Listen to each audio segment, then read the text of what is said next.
Have you ever stared into a dark window at night and felt a chill, like something was watching you? Tonight, I'm sharing 8 true stories so shocking you'll wish they were just nightmares. These aren't urban legends. They're real accounts from ordinary people, like you, who faced terror where they least expected it. Stay until the end, if you dare. Subscribe now and hit the bell so you don't miss stories that'll keep you up at night. Sarah was thrilled about her new home. A small, single-story house with a wide backyard, tucked away on a quiet street where neighbors kept to themselves. The rent was almost too good to be true, and she loved the smell of old wood and the breeze that drifted through the windows. But within the first week, something felt off. While unpacking in the kitchen, she heard a faint sound, like nails scratching glass. She glanced at the bedroom window but saw only darkness. The next night the sound returned, more insistent. Heart pounding, she approached the window, pulled back the curtain, and froze. Outside in the backyard stood a shadow, tall, faceless, just a silhouette staring directly at her. It wasn't a neighbor, it wasn't an animal, it was something.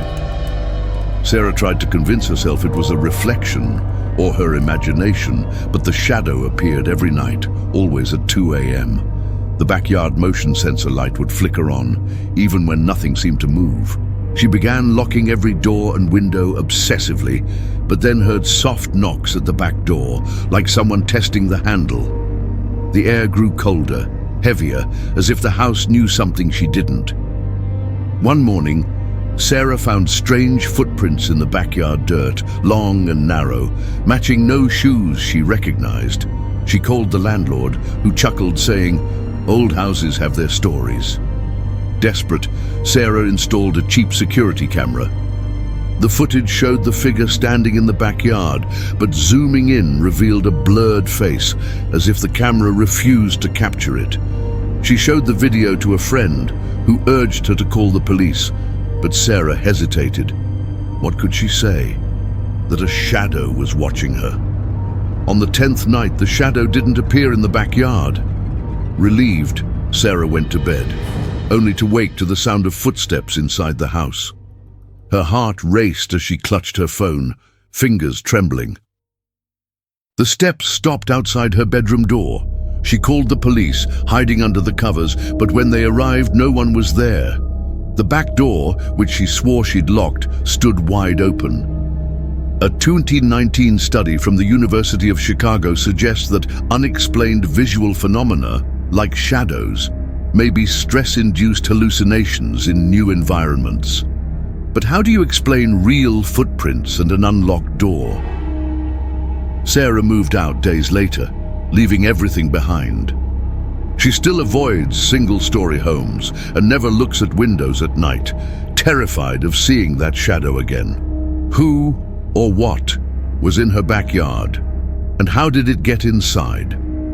If that story made you check your windows, the next one will leave you even more unsettled. Imagine being alone in an empty park, only to realize you're not alone at all. Mike loved running in the park near his university. At night, the tree-lined trails were quiet, the cool air refreshing against his skin, the only sound his sneakers hitting the ground. But one chilly autumn night, the silence broke. As he ran, he heard other footsteps, perfectly in sync with his own, like an echo. He stopped, panting, his breath visible in the cold air. The footsteps stopped. The park was empty, the trees swaying in the wind, but no one was there. Mike laughed it off, blaming paranoia, and kept running. Then the footsteps returned, faster, closer. Something was terribly wrong. Mike sped up, his heart pounding, but the footsteps followed, always a few meters behind. He glanced back and saw a hooded figure about 20 meters away, walking slowly, yet somehow keeping pace. The air felt thick, carrying a faint metallic smell, like rust mixed with wet leaves. Mike changed trails, trying to lose them, but the figure reappeared, as if it knew his every move. Desperate, he sprinted to the park's exit, lungs burning. Reaching a lit street, he looked back. The figure stood at the park's entrance, under a dim streetlight, just watching, motionless. Mike called a friend to pick him up, trembling, sweat dripping cold down his face. Days later, he researched the park and found reports of other runners seeing a similar figure, always at night, vanishing without a trace. A week later, Mike received a text from an unknown number with a photo of him running in the park, taken from behind. The message read, "You run fast, but not fast enough." He reported it to the police, but the number was disconnected. The figure never reappeared, but Mike still feels eyes on him sometimes. According to the FBI, 1 in 6 people report experiences of being stalked at some point, often without clear motive. But how could someone follow you without ever being seen? Mike never ran at night again. He moved to a new city, but still looks over his shoulder, fearing the figure is waiting. Who was that stranger? And how did they always know where Mike was? If that story made you think twice about going out at night, the next one will make you afraid to stay home. What would you do if the terror came from inside your own house? Laura and her 8-year-old daughter Emma moved into an old house with creaking floorboards and a musty smell that clung to the walls. The rent was low, perfect for a single mom starting over, but Emma, with her wide, curious eyes, soon started complaining about noises in the attic. Laura thought it was rats or the wind rattling the old beams. But the sounds were different. Heavy footsteps, like someone pacing above them, dragging something across the floor. One night, Emma woke up crying, saying she heard a voice whispering her name from the attic. Laura's blood ran cold. She climbed to the attic with a flashlight, the air cold and damp, wrapping around her like fog. She found only old boxes, cobwebs, and dust dancing in the beam.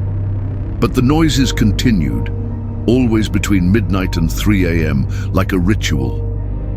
Emma began avoiding the hallway to the attic, saying, "The man up there doesn't like me."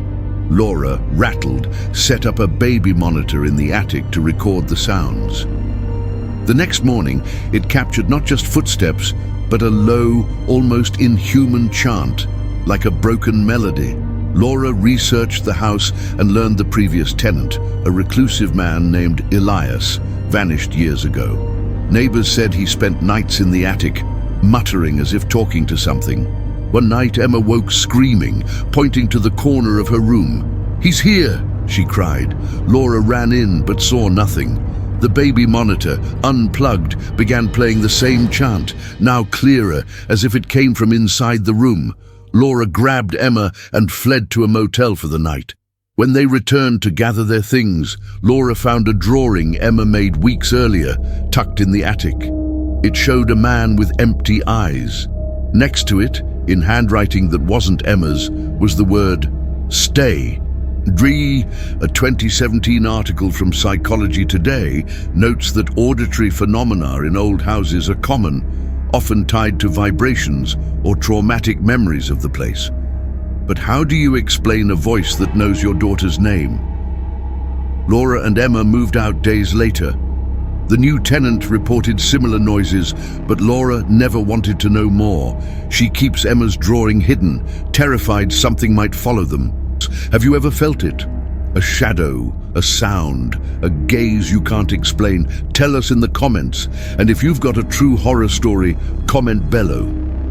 If these gave you chills, like this video, subscribe and hit the bell. But only if you're brave enough. See you next time.